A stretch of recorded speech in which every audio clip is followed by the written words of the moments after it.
खे साड़ण सां तोखे जे मिठा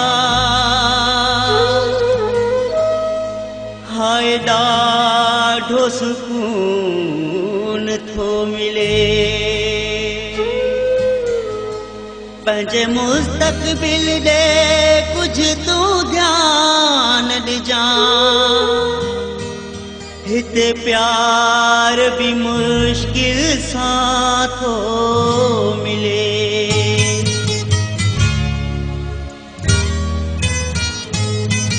साड़ण ते तोखे जे करार थो मिले।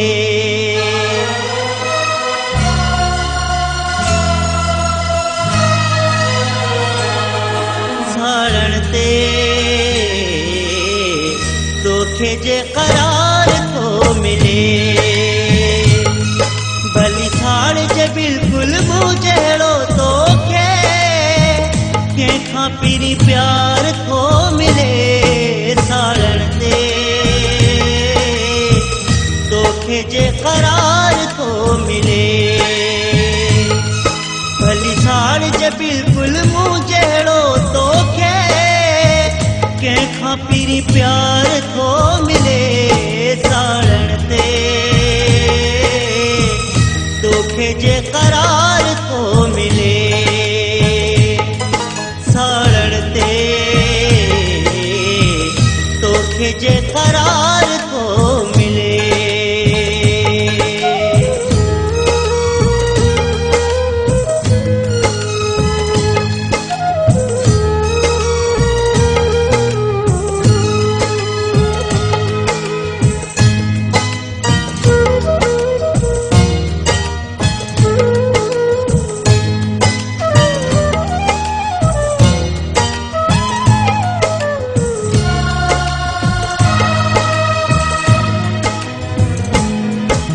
फरेब फराट जी दुनिया थई प्यार किथां तूं ॻोल्हींदे।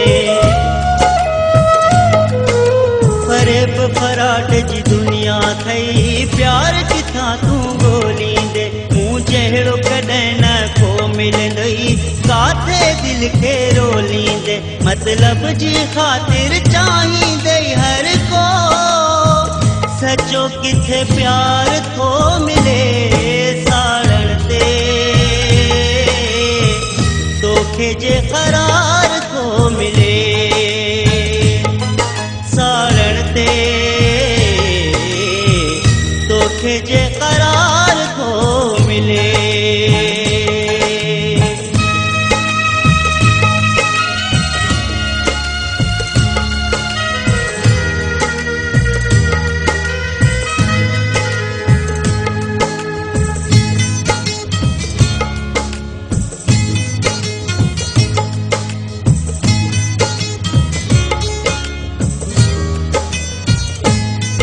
अफ़सोस मूंखे हिन ॻाल्हि जो आजो हेॾी वफ़ा पई अजाई वई।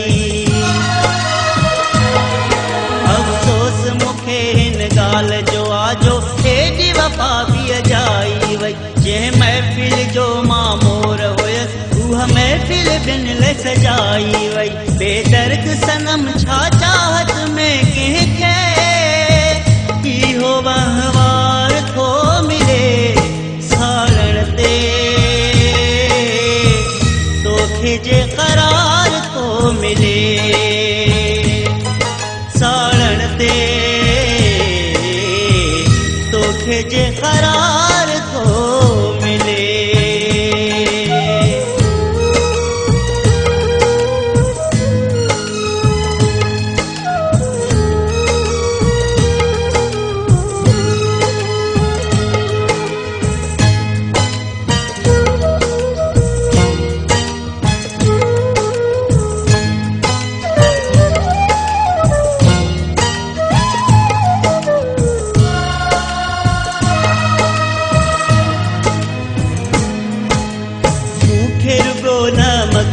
चए तोखे भी पछताओ थींदो।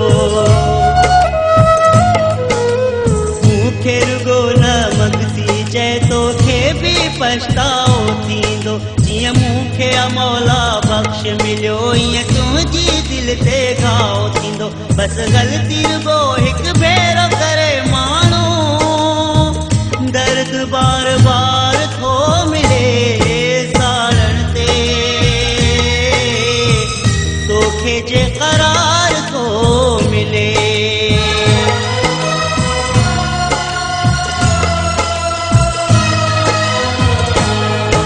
साड़ण ते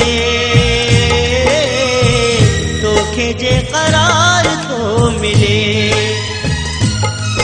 भली साड़ जे बिल्कुलु मूं जहिड़ो तोखे कंहिंखां पहिरीं प्यार थो मिले साड़ण ते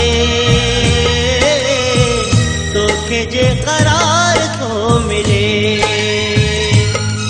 भली साड़ जे बिल्कुलु मूं जहिड़ो तोखे कंहिंखां पहिरीं प्यार थो मिले साड़ण ते तोखे जे करार